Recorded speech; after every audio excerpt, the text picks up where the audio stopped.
Leo ni somo nzuri sana. Kati ya masomo ambayo mimi ninapenda ni somo ambalo liko siku ya leo. Kwa wale ambao mko na hiyo programu ya makambi na mnatufuatilia kwa makini, ni somo letu linasema New Life in Christ. New Life in Christ. Ni somo kali sana. Ni somo ambalo linaweza nikanifanya nikawa kama Musa. Musa anaanza kuambia Mungu kwamba mimi sina uwezo wa kusema. Maana kama kuna mahali ambapo Mungu anataka tuseme ni hapo. Ni hapa anataka tuseme. New life in Christ. Maisha mapya ndani ya Yesu. Swali la kwanza, unaweza ukawa unajiuliza wewe kama Mkristo, kwani maisha mapya ndani ya Yesu Kristo yanakaaje? Mtu akiwa ndani ya Yesu anaonekanaje? Sijui kama umewahi nunua kanguo kapya. Mama, umewahi kanunua kanguo kale ka fashion wakati kamekuja kampya, ukiwa umekafalia kale kanguo, ukienda kwa kioo kweli ukijiangalia unasema I'll become new. Mimi ni mpya, hata nikitembea kwa majirani watajua kwamba mama huyu akwaje, ni mpya sana. Unapendeza kweli kweli. Tanyinyi wanakuwa wakati na waangalia mmefaka uniform, hata unajiangalia unasema kweli napendeza. Mwanaume akinunua kasuti, najua mwanaume kununua nguo si rahisi. Anaweza akatembea na nguo moja miaka mitatu bila kulalamika. Anakubali kabisa ako smart, ana matatizo. Lakini mama akivaa nguo miezi 2-3 analeta taabu. Maana anataka kila wakati akuwe na nguo mpya. Nataka ujaribu kuimagine wakati ambapo umevaa kanguo mpya ama umeenda ugenini. Watu wanasema huyu ni mgeni. Huyu jamani mpya hapa, hajawahi fanyaje? Hajawahi onekana. Sasa wakati mtu ako mpya ndani ya Yesu anakaaje? Leo ndio swali leo tunataka kuangalia. Wacha tuombe. Baba, katika jina la Yesu Kristo, tunajua kwamba wewe ni mwaminifu. Na yote ambao umeyaandika kupitia viongozi wale, ulikuwa na kusudi kwamba yafundishwe, wakapate kuyaelewa, na baada ya kuelewa wafuate yaliyo mapenzi yako. Na tunajua kwamba kwa uwezo wetu bila neno hatuwezi, lakini tukiwa na neno tuna uwezo wa kufundisha yale ambayo unakusudia. Tuongoze wote, na ni katika Yesu Kristo tumeomba na kuamini. Amen. Kitabu kinaitwa Wakorintho wa pili. Wakorintho wa pili 5 aya yake ya 17. Leo naomba nijisomee taratibu, maana somo hili ninakuanga serious sana. Katika masomo mengine nataka niende kwa spidi yangu taratibu. 5:17 Wakorintho wa pili inasema maneno haya: hata imekuwa mtu akiwa ndani ya Kristo amekuwa kiumbe kipya, ya kale yamepita, tazama yamekuwa mapya. Biblia inasema wakati mwanadamu, yani haijalishi ulikuwa wa aina gani, haijalishi ulikuwa wa tabia gani, wakati ambapo umeingia ndani ya Yesu, Yesu anasema umekuwa kiumbe kipya. You become a new creation. Unakuwa kiumbe mpya. Kwa hivyo inamaanisha kwamba Mkristo yeyote ambaye hajakuwa kiumbe kipya, huyo ako nje ya nani? Ya Yesu. Biblia inafundisha maneno yale. Mkristo haijalishi ni kiongozi wa kanisa, haijalishi ni kiongozi wa vijana, kiongozi wa kina mama, haijalishi ni pastor, kama uko ndani ya Yesu lazima uonekane ukiwa kiumbe kipya. Part 2 inasema ya kale yamepita. Ya kale. Kwa hivyo lazima tujue mapya yanaonekanaje na ya kale yanaonekanaje. Tukielewa hiyo sehemu, ukitoka hapa leo unasema kweli Yesu ni Bwana. Biblia inasema neno. Swali la kwanza, ya kale yamepita. Ya kale ni nini? Ni nini inaitwa ya kale? Maana inawezekana Mkristo uko kanisani unaambiwa ya kale yamepita, lakini uelewi ya kale ni gani? Uelewi ya kale ni gani? Kwa mfano leo mtu aniletee suti, nichukue ile suti yake nikafai, sitafai nimefaa. Hii inaitwaje? Ya kale. Hiyo nimefaa inaitwaje? Mpya. Kwa hivyo inamaanisha katika transition ya Mkristo, wakati amepokea Kristo kama Bwana na Mwokozi wa maisha yake, lazima suti ya kale iondoke, afae mpya. Gani hiyo? Wakolosai 3 tuanzie 5. Wakolosai 3 tuanzie aya yake ya 5. Tuanze kuangalia hiyo suti ya kale na kale. Alafu niambie uko hapo ama uko nje. Baadaye utajipanga tu kwa raha zako, kisha ufanye kile ambacho Biblia imesema. 3 tuanzie aya ya 5. Inaitwa Colossians. Colossians iko New Testament. Kuna mtu nimeona anang'ang'ana Old Testament. Inasema hivi, basi fifisheni viungo vyenyu vilivyo katika nchi, waasherati. Sikiliza maneno hapa. Unajua the goodness with the Bible, it has no respect of human being. Yani Biblia haijui wewe umesoma ama hujasoma, haijui wewe ni kiongozi ama siongozi, haijui wewe unajua kuongea ama hujui kuongea. Inasema hatua ya kwanza, vifisheni viungo vilivyo vya nchi. Imeanza na nini? Uasherati. Kwa nini kuanza na kitu kingine kaanza na uasherati? What is the problem with uasherati? Unajua kuna watu hawajui uasherati nini. Sijui kama wewe unajua uasherati nini. Uasherati, unajua kama kuna kitu ambacho Wakristo wengi walikatazwa na shetani wasitaje kanisani, ni uasherati. Na leo nilikuwa nasoma kitabu kinaitwa Christ Object Lesson, page 45, paragraph 1. Ilisema kwamba Satan has many helpers. Shetani ako na wasaidizi wengi sana, lakini Yesu ako na wasaidizi wachache sana wa kusimama waseme kwamba uasherati. Anaogopa atasemaje, na yeye watamuuliza si hata wewe unafanya. Kwa hivyo Yesu akasimama akasema uasherati. Kama kuna kitu siku hizi imekula kanisa ni uasherati. Na Biblia imesema if you are in Christ you are a new creature. Kwa hivyo inamaanisha kwamba wakati Mkristo, haijalishi ni mzee, haijalishi ni mama, haijalishi ni kijana, anafanya uasherati, ako ndani ya Yesu ama nje ya Yesu, anamtumikia Yesu ama shetani. Sasa nafikiri umeanza kujiona kama uko hapa kanisani, usiwe na wasiwasi. Mimi sikujui, ni Biblia nimefanyaje? Nimesoma. Imesema lazima uoshe, lazima ufifue kitu ambacho kinaitwa kiungo cha uasherati. If only you want to see Jesus when he comes for the second time, you must run from kitu inaitwa uasherati, immorality, sexual immorality.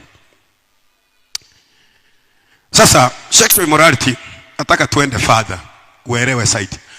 Nilikuambia kama mimi kuna kitu nafurahia anga nikufundisha mtu aelewe.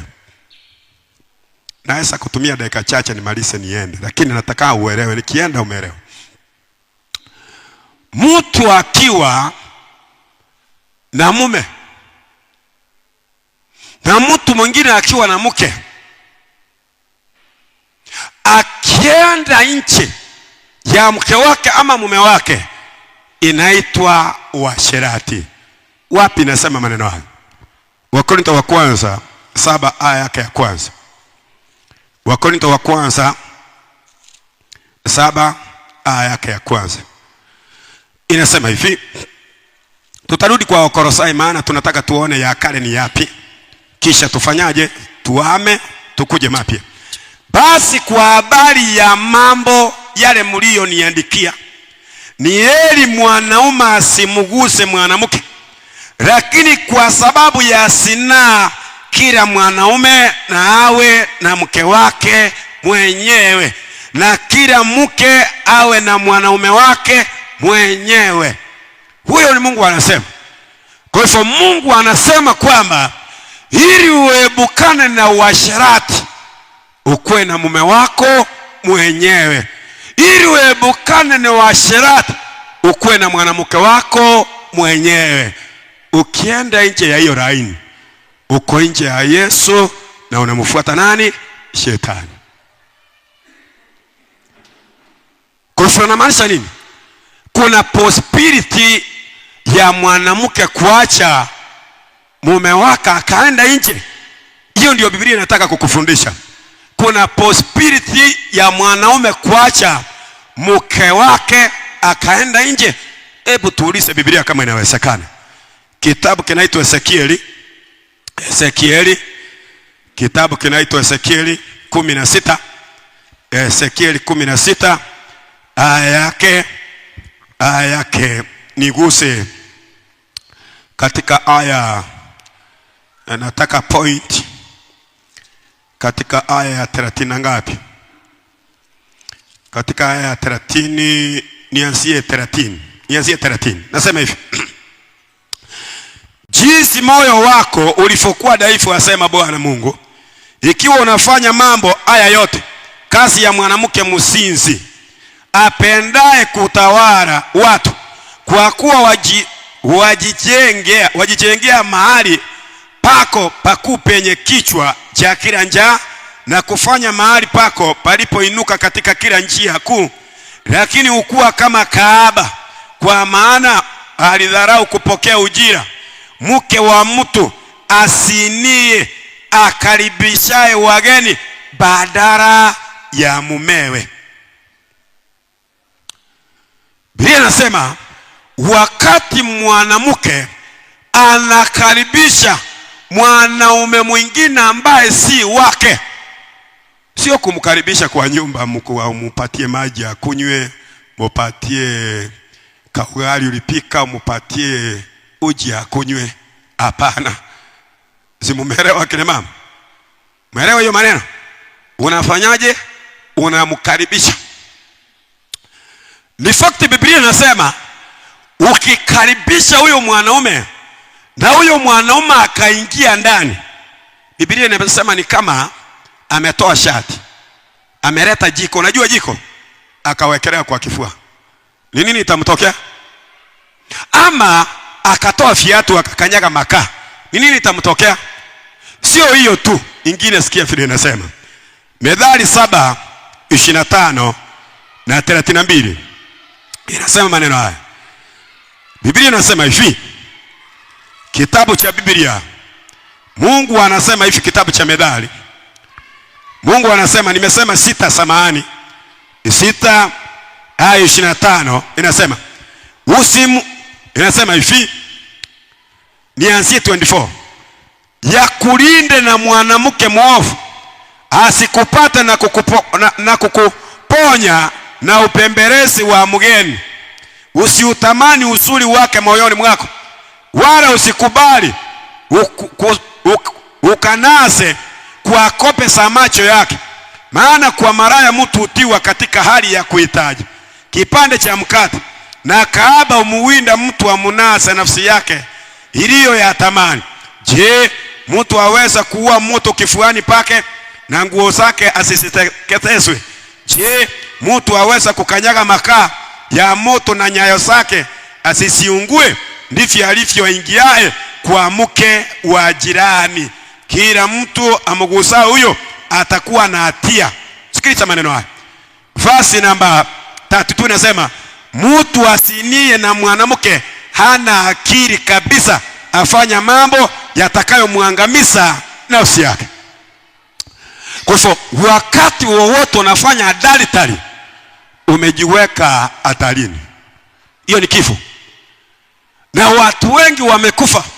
Inawezekana usikufe kimwili, ukufe kiroho. Watu wengi wao wahubiri, wao wazee wa kanisa, wao viongozi, wao wa Kristo, wengi wamekufa kiroho kwa sababu ya usinifu.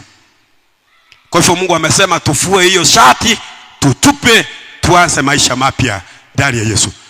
Kusini tu mama ama mzee sio kwenda kulala na mume wa mtu ama mke wa mtu.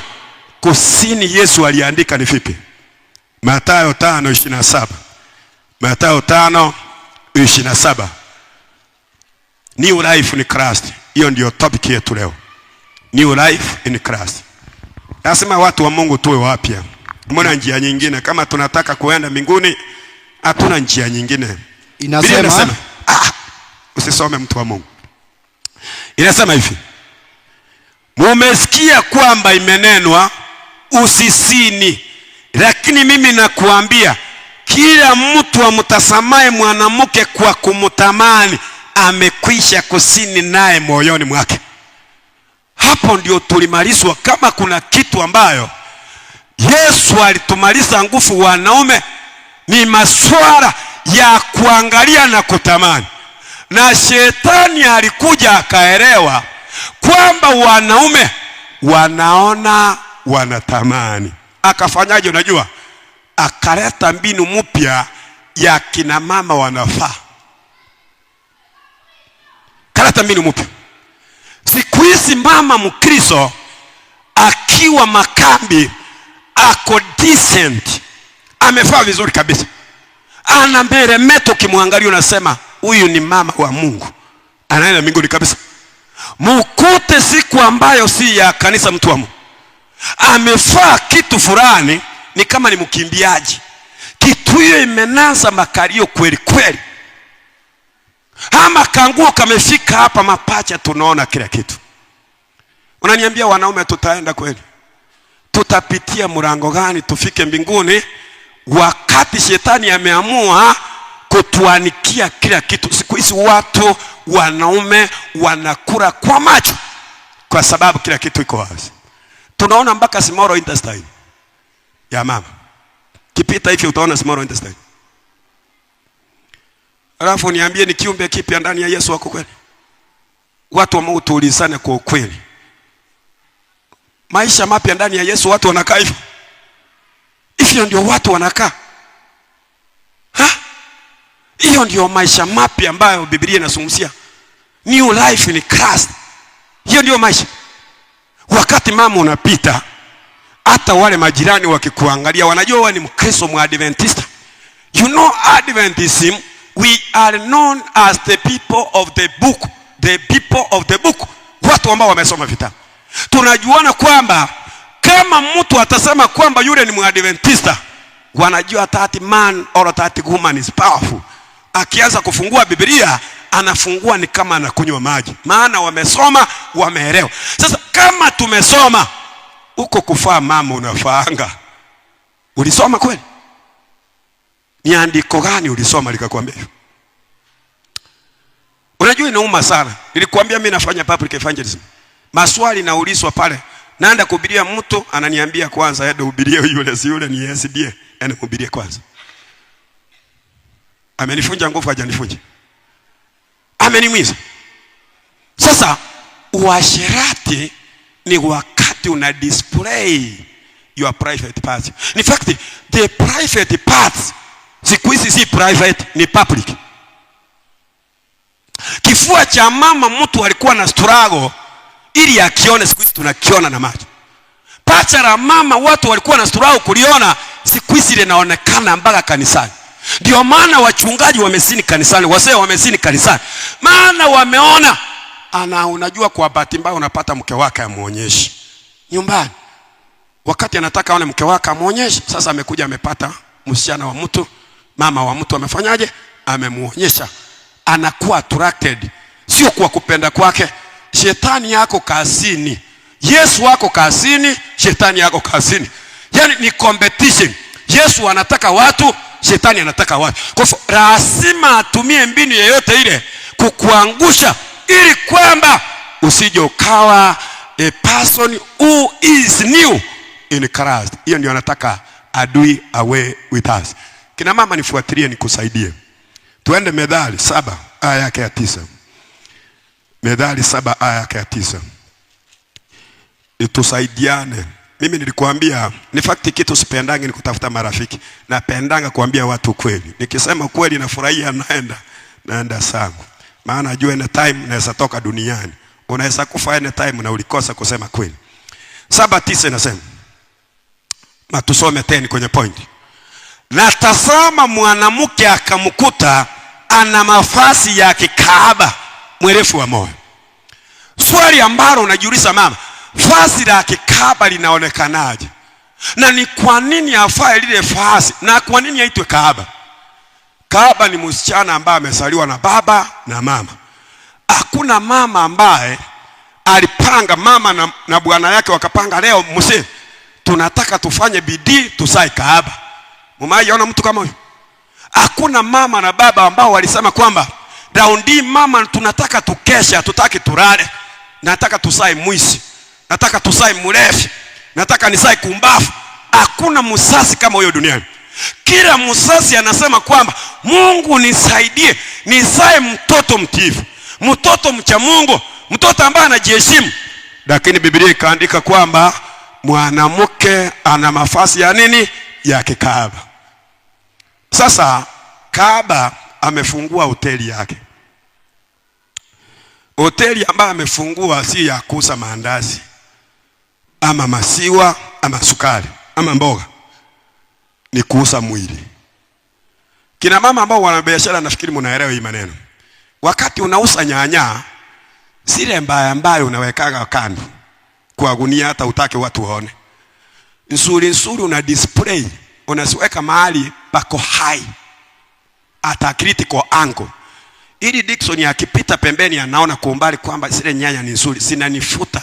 Alafu baadaye naenda nafanyaje? Ninanunua. Iwe ni duka, iwe ni chochote, kinahitaji display. Sasa shetani akaambia yule msichana wa mtu, yule msichana anaweza kuwa dada yako, ndugu yako, mama yako, anti yako, kwamba ili ufute wateja, faa kaanguka nafika hapa. Tafuta kaanguka na kufunga haka kweli kweli. Wakati unatembea naenda kama wiper. Left, right. Left, right. Jamaa akienda kuangalia right anapata imeenda left. Kienda kuangalia left anapata imeenda right. Anachanganyikiwa, anaanza kumfuata. Wacha niende nimwambie asimame ndio nione ni left iko ama ni right. Anamsimamisha, unapata kwamba amemteka nyara. Wakaambiwa hapana, tafuta kaanguo kamepomoka hapa ili mtu aone kifua chako. Akafa. Akaambiwa sio hivyo tu, tafuta nguo. Wanaume wakiangalia wana sehemu 3 muhimu wanaangalia. Wanaangalia kifua, kama waangalie kifua wanaangalia hapa, kama waangalia hapa wanaangalia hapa, hii mikono yenyu akina mama hii hapa. Akaambiwa na sasa wewe faa kakitu kamekatikia hapa. Kamekatikia hapa na hapa kuna shimo, mtu anaweza angalia kutoka pale akaona chenye umefunga pale ndani. Huyo ni shetani, si Yesu. Yesu tusimweke hapo kabisa. Yesu ni mtakatifu. Yesu anasema kimbia usherati.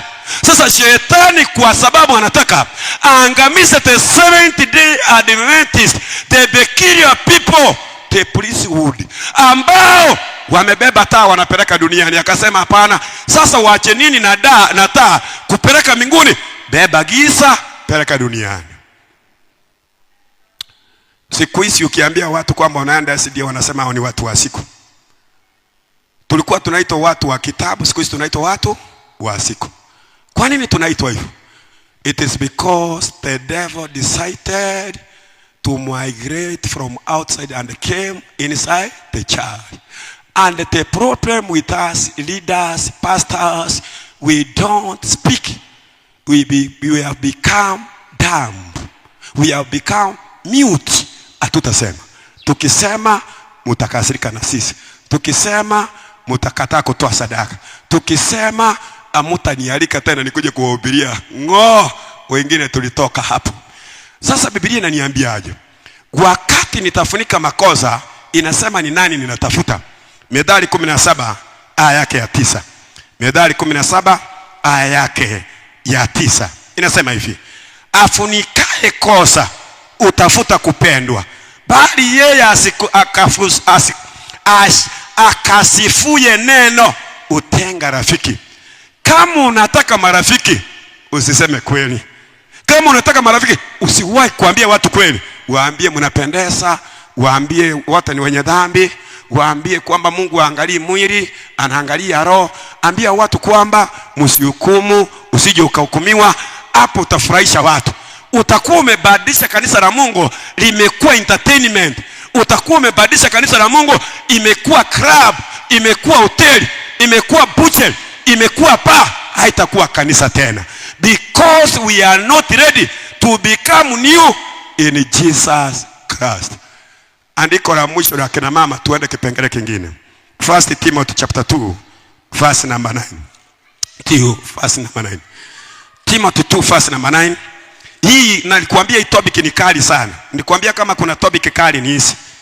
Inasema hivi: vivyo hivyo wanawake na wajipambe kwa mavazi ya kujistiri, pamoja na adabu nzuri na moyo wa kiasi, si kwa kushuka nywele wala kwa taabu na ruru wala kwa nguo za thamani, bali kwa matendo mema, kama impasavyo mwanamke wanaokiri uchachi wa Mungu.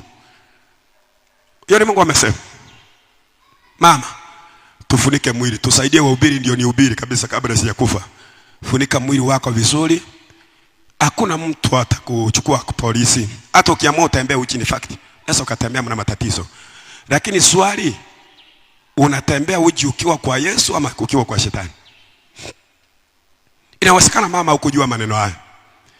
Wakati hujafundishwa usiwe na wasiwasi au kujua. Mungu anajua. Mungu hahukumu mtu wakati hajui. Anajua, ndio maana anatuma wahubiri wa kufundisha ujue. Wakati umeelewa sasa, ukienda kufanya makosa ndio inaitwa nini? Makosa. Our God does not charge us as we charge other people. The first time and the second time he teaches us. After the time he has taught us, now he expects the action of obedience. Kwa hivyo mama, usife moyo. Anza safari ya kukuwa Mkristo kweli kweli. Ndio maana makambi ya 2025 ikaandaliwa ili usaidike. Inawezekana kuna mama ambaye anapenda kufaa wrong. Kuna wrong mnafaa, sio? Deuteronomy 22:5 inasema kwamba mwanamke asifae mavazi ya mpasao mwanaume, wala mwanaume asifae mavazi ya mpasao mwanamke, kwa sababu kila mfanyayo hivyo ni chukizo kwa Bwana Mungu wako. Ni Mungu umechukisa, sio pastor, sio elder. Kazi ya pastor na elder na kiongozi yote akuelekeze, akuambie kwamba thus says the Lord. Mungu amesema usifanye hiki, Mungu amesema ufanye hivi. Sasa uchaguzi uko juu ya nani? Yako mwenyewe. Nafikiri watu wa Mungu muelewe. Kuna vitu vingine nimeona kanisani of late mingi sana. Lakini najua sio kupenda kwa watu. Sio kupenda kwa watu. Ni shetani anataka kuangusha mama. You see, the Bible do say in the book of Psalms 139 verse number 14, I will praise him, for I am fearfully and wonderfully made. Are you sure, mama, kwa hiyo statement? Are you sure that you are wonderfully and fearfully made? Kama uko sure, kwa nini basi unapaka makucha rangi? Kama uko sure, kwa nini vidole Q-Dex? Kama uko sure, kwa nini basi unatoboa masikio na kuweka chuma? So do you want to tell me that when God was creating you, he forgot kufungua masikio shimo, akuwekeka kitu ka ninginia? Alisahau kukupaka rangi kwa makucha ya red, ya blue. Nilikwambia siku hizi watu wengi wananifundisha sayansi, nilifundishwa shule rainbow. Siku hizi nikiangalia mwanamke kwa kichwa naona rainbow, midole makucha naona rainbow. Why are you confusing us, watu wa Mungu? Kwa nini mnatuchanganya? Kwa hivyo namaanisha wakati wowote una interfere kwa kuweka rangi kwa mdomo, Unajua siku hizi mmenyang'anya milango ipakwe rangi. Siku hizi mnapaka nini? Mdomo. Mulisema ile rangi ya kupakwa sijui dirisha isipakwe wale, tupaka nini? Makucha. Baka vidole. Let me explain to you, Father. Naona ile rangi mnajipaka hapa, Cudex. Iko na kitu inaita preservative. Ina preserve nini? Lasting, si ndio? Isi expire, si ndio? Iliwekewa mwanadamu ama iliwekewa Cudex? Wakati umeiweka hapa, ni nini inafanyia hiyo makucha? Unajua wengine hawana makucha iling'oka. Ile chemical ambayo iliwekwa kwa earrings. Ukipata nafasi enda usome Genesis 35 verse 1 mpaka 4. Inasema earrings are other gods. Hiyo ni miungu mingine. Enda usome hapo. Wakati umeweka ile earring, ile metal imewekewa chemical ile ya kupreserve isiharibike isirasti. Wakati imefika hapa ina react na damu. Wakati ime react na damu inafanya nini? Ina interfere na diaphragm. Musa anaweza kuambia kuja, usikii uko pale kwa nyumba. Kwa sababu ulinterfere na nini? Na masikio. Hiyo imesababisha kansa. Chemical haikutengenezwa kwa sababu ya mwili wake, ilitengenezwa kwa sababu ya chuma. Imekutana na damu na ile mwili inafanya nini? Imeleta kansa. Akina mama, be contented. Vile Mungu alikumba. You are the temple of God. And the Holy Spirit abides in you. If only you obey him. Kwa hivyo mama, usijisumbukie ya kesho. In fact, Biblia inasema urembo ni upatiri. Methali 31:30. Inasema mtu asikudanganye kwamba you look beautiful, you look smart. Seasonal. Urembo wako ni seasonal. 2 years, 3 years, 5 years, uso umeanza kujikunja. Utaendelea kujifanya katoto kadogo, kumbe uliseeka kitambo. Kwa sababu gani? Mungu alisema kila akitaseeka ni kumucha Mungu. Kumucha Mungu hautawahi kuseeka. Point number 2 ambayo tunastahili tutoke tuame. Katika Wakolosai 3. Wakolosai 3 aya yake ya 5 tuko mtu wa Mungu. Hapa kila mtu atajikuta. Unajua hii ni listi. Mungu alituachia hii tusaidie. Ili sisi wote tuokoke. Bado tunakasa mwenda, hatujafika. Tuko njiani. Hata sisi wenye tunahubiri bado tunasoma. Na wakati nimesoma nimepata kitu ambayo inanigusa, ninabadilika haraka sana. Ili pia na mimi niwe salama, nisije nikakuhubiria jinsi Paulo anasema, nikakosa wewe ukaingia. Hiyo staki nitendekee. Verse number 6 inasema hivi. Hapa nianzie hapo 5. Ili usikie mtu asije akasema kwamba mhubiri amesemaje. Sio mimi niliandika Biblia. Basi vifisheni viungo vyenyu vilivyo katika nchi, uasherati, uchafu, tamaa mbaya, mawazo mabaya, kutamani, ndivyo ibada ya sanamu. Kwa ajili ya mambo hayo ucha ghadhabu ya Mungu. Katika hayo nyinyi nanyi mulitembea zamani mulipoishi katika hayo. Lakini sasa yawekeni mbali nanyi haya yote, hasira. Unajua kuna watu wako kanisani lakini akikasirika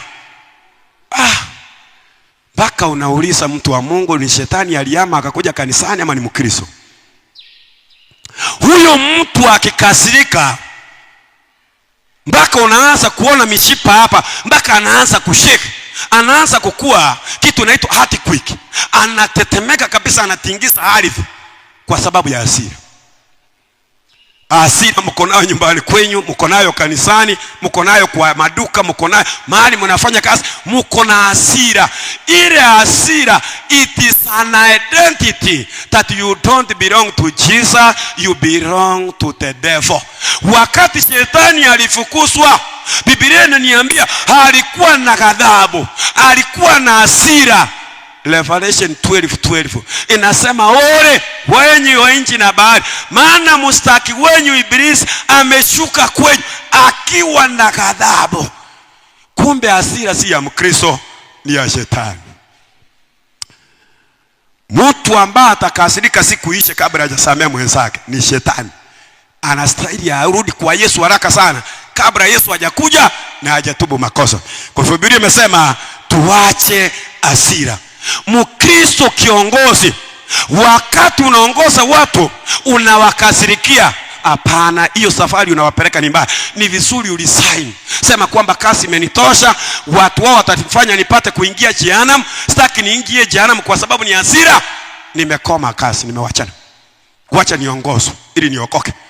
Badala uongoze watu ukiwa na hasira, wewe unawasaidia waende, wewe ubaki, itakuwa ni hasara sana. Usikubali. Control your temper. Control. Na ili control, you need the Holy Spirit, because self-control is the gift of the Holy Spirit. You need the Holy Spirit, and you cannot get the Holy Spirit, Acts chapter 5 verse number 32, if you don't obey God. You must obey God to give you a gift of self-control. Point ingine ambayo inasema, tuko bado wa Kolosai, tunasafiri, tumefika aya yake ya 8. Tumefika aya yake ya 8.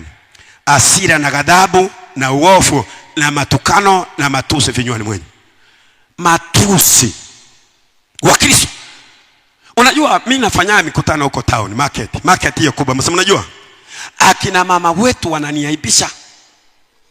Anatukana mtu, anamusia nyanya, akienda kumwambia hii nyanya si unifanyie 130, anamuuliza ni ya mama yako. Na niko hapo nimeweka mkutano mpaka anaashimu kwamba mpaka ananifanya nabadilisha mahubiri yangu ili nianze kusema kanisa iko na makundi mawili, iko na ngano na iko na maguu. Yaani ananitoa ili kwamba nijaribu kusaidia wale ambao nilikuwa nimefundisha walikuwa tayari kujitoa ili wasije wakakimbia kanisa kwa sababu ya huyo mtu. Matusi. Majirani wanakujuaje huko mahali unakaa? Wewe umeolewa pale, wewe umeoa, unatusi mke wako mbele ya majirani, unatusi mke wako mume wako mbele ya majirani, mpaka watu wanakuogopa sana. Wanasema kama ni Ukristo, ni afadhali tukae nje. Ni afadhali tukae nje.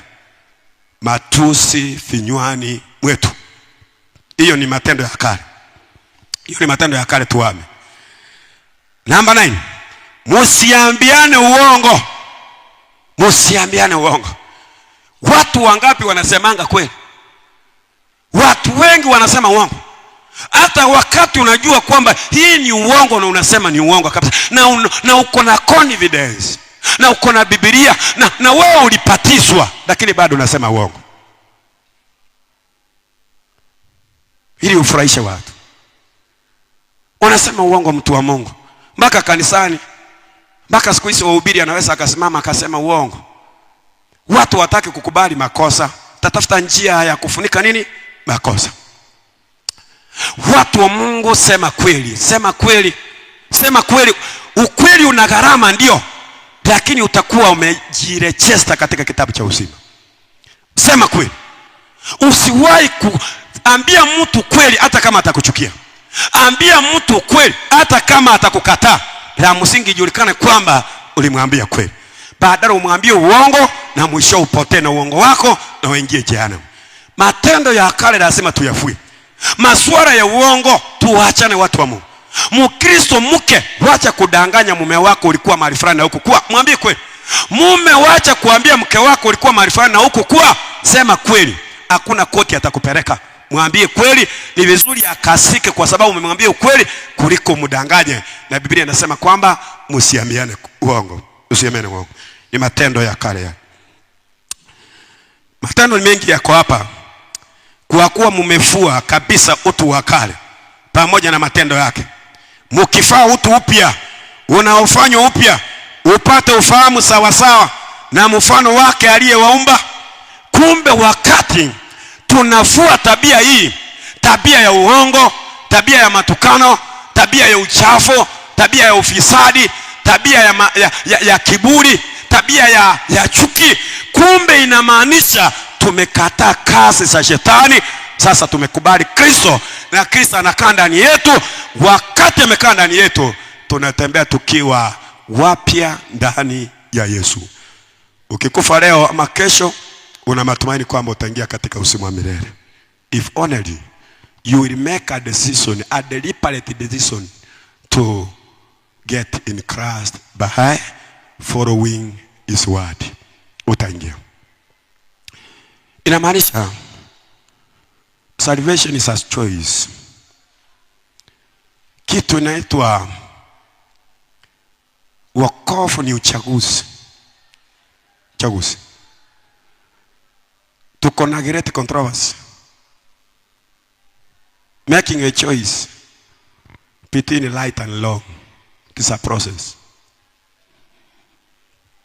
Wakati unataka ufuate Mungu, shetani hataki ufuate Mungu. Kisoma kile kitabu inaitwa Romans chapter 7 verse number 14 kuteremka. Paulo anataka afanye mema, anajikuta anafanya mabaya. Temo anaweka effort kwamba nataka niwe mzuri kabisa, nataka nifanye mapenzi ya Mungu, anajikuta ako kwa shetani. Alikuja kugundua siri kuanzia verse 18 to 20 kwamba siri ni kukaa ndani ya Yesu.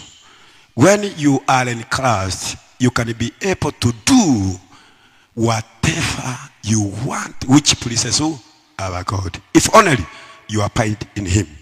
Kwa hivyo fanya bidii mtu wa Mungu, tunataka tuende ndani ya Yesu. Sasa mtu akiwa ndani ya Yesu anakaaje? Tumepata ukiwa ndani ya shetani jinsi unafanyaje? Unakaa. Ongezea Galatia 5:19. Kuna kipimo pale kinaonyesha wakati uko ndani ya shetani. Wacha nisome haraka haraka, nina 20 minutes. Kwa hivyo nafuatilia time sana. I am a time consciousness man. Kwa hivyo msiwe na wasiwasi na time. Verse number 19 inasema hivi. Basi matendo ya mwili ni dhahiri, ndio haya: uasherati, uchafu, ufisadi, ibada ya sanamu, uchawi, uadui, ugomvi, wivu, hasira, fitina, faraka, ususi, usuda, ulevi, urafi na mambo yafananayo na hayo. Katika hayo na kuambia mapema, kama nilivyokwisha kuambia, ya kwamba watu watendao mambo jinsi hiyo hawataurithi ufalme wa Mungu. Kumbe wakati Mungu anatuambia mambo haya, ni ile upenda anataka tuurithi nini? Ufalme wa mbinguni. Anataka tuingie sote. Hataki mtu yeyote wa Kiamunyi West District Campus meetings apotee. Anataka kila mmoja aingie katika uzima. Na kwa sababu hiyo ndio maana tutume wahubiri, tukuweke maana haya bayana, tukuinulie haya mambo. Kazi yako ni kuona na kusikia.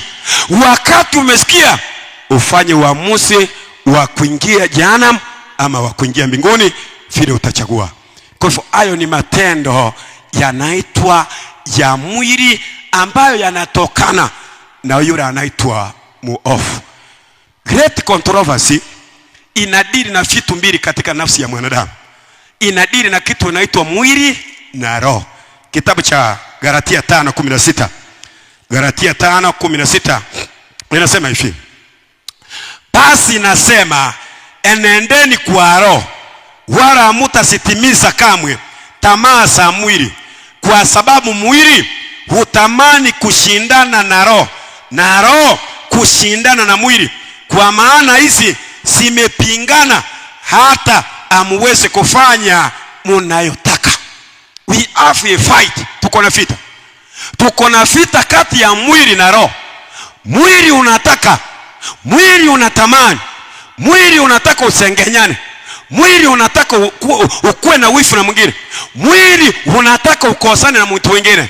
Lakini roho ya Mungu inasema no, tunastahili tuwe pamoja. Kwa hivyo wakati mtu ako katika kimwili, anaonekana, anajulikana kwamba huyu na huyu baada anatembea katika mwili.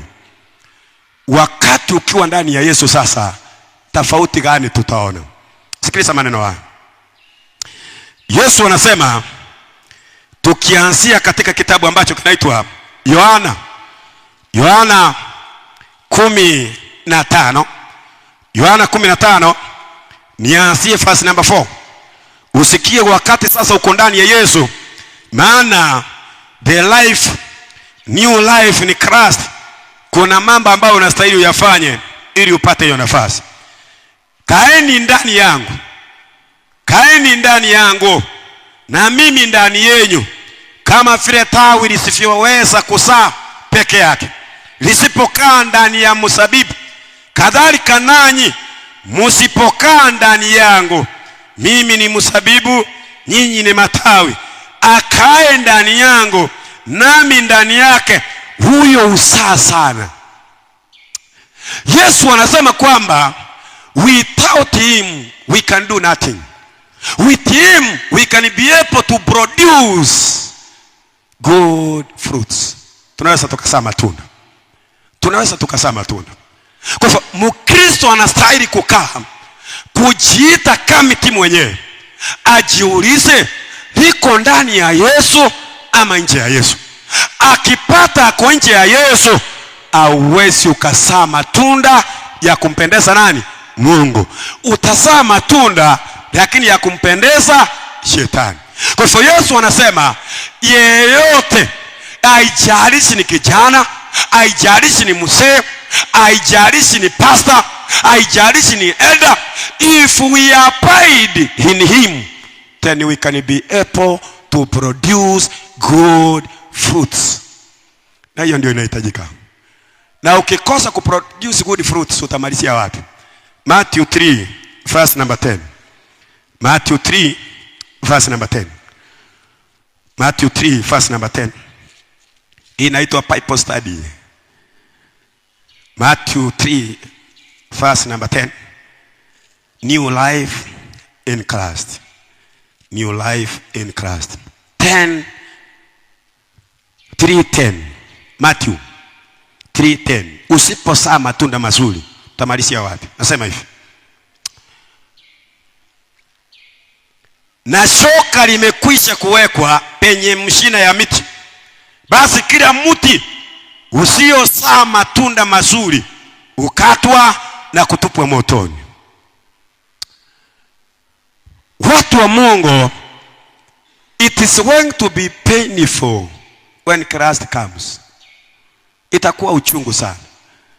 Ulikuwa kiongozi wa kanisa, ulikuwa muimbaji smooth sana, ukitoa sauti watu wanasema abarikiwe, unasema amen. Ulikuwa kiongozi wa vijana, kiongozi wa wazee, kila kitu ulikuwa pastor, unasimama kwa pulpit.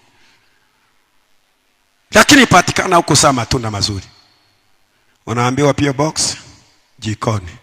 Ingia jikoni. Sio kwenda kuota ama kupika vile kina mama mmesoea kupika, ni kuchomeka kwe chief. It's going to be very painful. Sana 70 Adventist. Unajua sisi ndio tunastahili kusema dunia mzima. Biblia tunao, spirit of prophecy tunayo. Tuna watu wamesoma, wasomi wako. Lakini we look like hatuna mhubiri. Kwa sababu pengine ya lifestyle, ama ulizoea kuambiwa uongo, ama wahubiri hawataka kusema kweli. Lakini anasema it is the responsibility of a tree. Ni responsibility yako as an individual. Wakati umehubiriwa, unastahili usae matunda mazuri. Matunda ya mazuri ni gani? Galatia 5:22. Galatia 5:22. Matunda hayo mazuri ni yapi? Galatia 5 aya yake ya 22. Ndio haya mtu wa Mungu. Sikiliza maneno haya. Lakini tunda la Roho ni upendo, furaha, amani.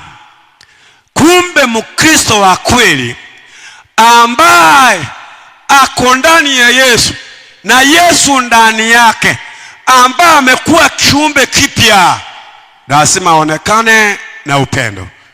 Geukia mwenzako muulize, wewe lakini unakuwa na upendo kweli? Geukia mwenzako, najua hii neno imekutingiza lakini imekukeketa. Rudi kwa rafiki yako muulize, bado upendo huko ama uliama? Mwambie fanya bidii urudi huo upendo. Na uwezi ukaingia bila huo upendo. Asante sana, Mungu awabariki.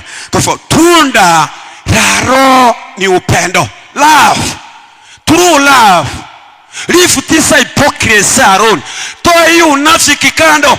Hii unafiki. Tukionana siku ya makambi Jumamosi, tunasalimiana, Bwana Yesu asifiwe, uko salama, Mungu anakupenda. Ukifika hapo kwa choo, ndio umesimama, unasahau uko kanisani tena unaanza kusengenya mwenzako. Ndio ulikuwa unamwambia Bwana Yesu asifiwe. Ni Bwana gani ulikuwa unamzungumzia asifiwe? Ndio maana nikakwambia wakati wote mtu anakuambia Bwana Yesu asifiwe, pause kidogo, sikiliza anamaanisha nini. Kuna bwana watatu kwa Biblia. Be careful sana. Kuna Baliona mchawi ni Yesu pia. Kuna Yusto ni Yesu pia. Shetani pia anajiita Kristo. Kwa hivyo be careful. Be careful. Wakati mtu anakuambia kuhusu Bwana Yesu, muangalie huyo Yesu ameonekana kwake. Maana Biblia inasema our character must be Christ likeness. Lazima tabia ya Yesu ionekane kweli. Ili mtu akikuangalia kabla hujamwambia Bwana Yesu asifiwe tayari amemuona. Anakuambia amina, barikiwa. Bwana Yesu asifiwe. Ndivyo Biblia inafundisha. Kwa hivyo Mungu amesema tunda la Roho ni upendo, amani, peace, amani. In fact, kama kuna kwenda mbinguni, without faith, without peace, no man will see God. Inaitwa Hebrews 12:14. Hebrews 12:14. Inasema hivi: tafuteni kwa bidii kuwa na amani na watu wote, na huo utakatifu ambao hapana mtu atakayemuona Bwana asipokuwa nao. Struggle to have faith. Struggle to have peace with all men. Kumbe amani ipatikane kirahisi. Mungu anasema you struggle. Ufanye bidii. Mama, kuna mtu mmekosana, fanya bidii muelewane. Mzee, kuna mtu ambaye mmekosana, fanya bidii. Kuna mtu ambaye hutaki kusamehe, fanya bidii umsamehe. Kwa sababu pasipokuwa na amani na watu wote, utakuwa unakimbisha upepo na uwezi ukaingia mbinguni.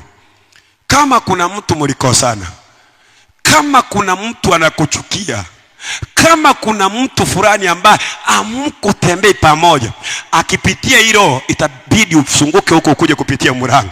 Ukiona unapitia mlango itabidi usunguke ukuje kupitia mlango. Very dangerous in the church. Hiyo inamaanisha kwamba wewe safari yako ni kwenda jehanamu, unaenda si mbinguni. Mbinguni lazima tupigane na shetani hapa duniani kwa kuaibisha shetani. Nilikuambia mambo mengi ni shetani anataka atufarakanishe, anataka atugonganishe. Kwa sababu hiyo fanya bidii uaibishe shetani. Kama kuna mtu alikukosea, hata kama ulikosewa, Biblia inasema wewe ndio unastahili mtafute yule mwenye alikukosea, mwambie samahani, nilikukosea kwa kutojua. Utakuwa umembalia makaa kichwani mwake. Na huyo mtu ataenda kuregret, imekuaje nilimkosea, amekuja kuniomba msamaha. That is the proof of Christianity. Mtu akikuwa ni adui yako, Matthew 5:44 inasema umpende, umuombea naye kudhi na umfanyie mazuri. Kimfanyia mazuri utakuwa umemfundisha lesson ambayo ataweza kuisahau katika maisha yake. Kwa hivyo fanya bidii mtu wa Mungu ili kwamba tuingie katika uzima maadamu nafasi iko. Uaminifu, kuna kitu inaitwa faithfulness. Uaminifu. Hiyo ni Galatia 5:22 tunazungumzia. Matunda ya uaminifu. Watu wengi hatuko uaminifu kanisani. Kwa zile pesa Mungu amewapa, hamuko uaminifu kanisani, hauko muaminifu kwa mume wako, hauko muaminifu kwa mke wako. Tumechanganyikiwa, ni kama Yesu hajafanya kitu ndani yetu, na tuliona Yesu alikufa kwa sababu ya dhambi. Kile ambacho mtu wa Mungu anakusii, sanctification is a process. It's a process. Inawezekana umepatikana ukiwa katikati ya mafundisho tumefundisha. Don't worry. Don't worry. Bado hujakufa kwa hai. You can make a change. Unaweza kubadilika. Hakuna mtu aliumbwa anajua yote. Na hakuna mtu hawezi akabadilika. No, there is none. There is none. Kila mtu ako na wakati anaweza kubadilika. As long as umesikiliza, umefungua moyo, Yesu anaweza akakusaidia ukafanikiwa katika maisha kutenda kila ambacho kinahitajika. Tumalize na John 15:7. Nimalizie pale, alafu pengine nialike marafiki zangu wa Central Choir. Kuna wimbo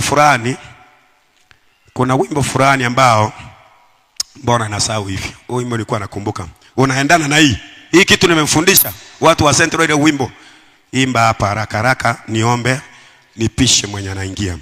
John chapter 15:7. John 15 verse number 7. Hapo ndio namalizia. Biblia inasema hivi: nyinyi mkikaa ndani yangu na maneno yangu yakikaa ndani yenu, ombeni mtakalo lolote nanyi mutatendewa. If you abide in me and my words abide in you, then ask whatever. Whatever means whatever, anything. Ni nini katika maisha imekusumbua? Unataka uombe Mungu akuondolee hiyo mizigo, ukue jinsi ambavyo anahitaji. Ukue na maisha mapya ndani yake. Amesema if you abide in him and his words abide in you, then your responsibility is to ask from him. And he himself will give you whatever you desire. Nafikiri mtu wa Mungu, nikiachia hapo uko salama. Uko salama. Ingia ndani ya Yesu na Yesu aingie ndani yako. Yesu si rochi ama pa ama wall tenda kuingia ndani. Ni kufuata hii. Maona hiki kitabu kimesomwa hapa? Maneno umeyasikia? Jakubali. Ambia Mungu sina uwezo. Wewe ndio una uwezo. Nisaidie niwaachane na haya ambayo yamenifanya na kuaibisha na ulikufa msalabani. Nisaidie haya ambayo yamenifanya watu wamekutukana kwa sababu ya tabia yangu, kwa sababu ya kusumusa kwangu, kwa sababu ya kufaa kwangu, kwa sababu ya kuongea kwangu, kwa sababu ya uongozi wangu, kwa sababu ya kutowaambia watu ukweli mpaka wakati nimepatiwa responsibility ya kusema ukweli. Mungu nisamee, maana kuanzia leo nitaanza ukurasa mpya. Nani pamoja na mimi nasema kwamba hiyo iwe ombi langu? Tusimame na miguu yetu miwili tupate kuomba. Tupate kuomba. Cha tuombe. Baba, katika jina la Yesu Kristo, ninakushukuru sana na kuhimidi. Ukweli mambo mengine yanakuwa masito kwetu kama wahubiri. Mengine unaturasimisha tuyaseme, maana maisha yetu yako mikononi mwako. Na tunajua kwamba kupitia neno hili, kupitia mafundisho haya, una uwezo wa kubadilisha watoto wako ili wawe na tabia na wakue na maisha mapya ndani yako, ili watu wakituangalia waseme hakika tumemuona Yesu katika dada huyu, katika ndugu huyu, katika mzee huyu, katika kijana huyu, kwa sababu tulilikubali neno lako. Tusamee dhambi na makosa ambayo pengine tuliyatenda kwa sababu hatukupata mafundisho. Tunakusifu na kukuinua kwa kuwa umetupatia mafundisho kwa wakati unaokubalika. Na kwa sababu hiyo, tusaidie tuanze ukurasa mpya katika maisha ya kiroho na maisha ya wokovu. Asante kwa kuwa umetusikia, utatusaidia, tatupa nguvu, tatuhurumia, tatupa moyo ili tuendelee na safari. Na kuomba kwamba inawezekana kuna mtu amehuzunika moyoni mwake, neno hili limemgusa, amejiona jinsi ambavyo amekuwa na kosa. Tunajua kwamba tayari umemsamea. Kuna mwingine pengine hajaona, lakini bado mafundisho yamesalia ili kumalizia watu wako wapate kweli kweli waweke huru. Asante.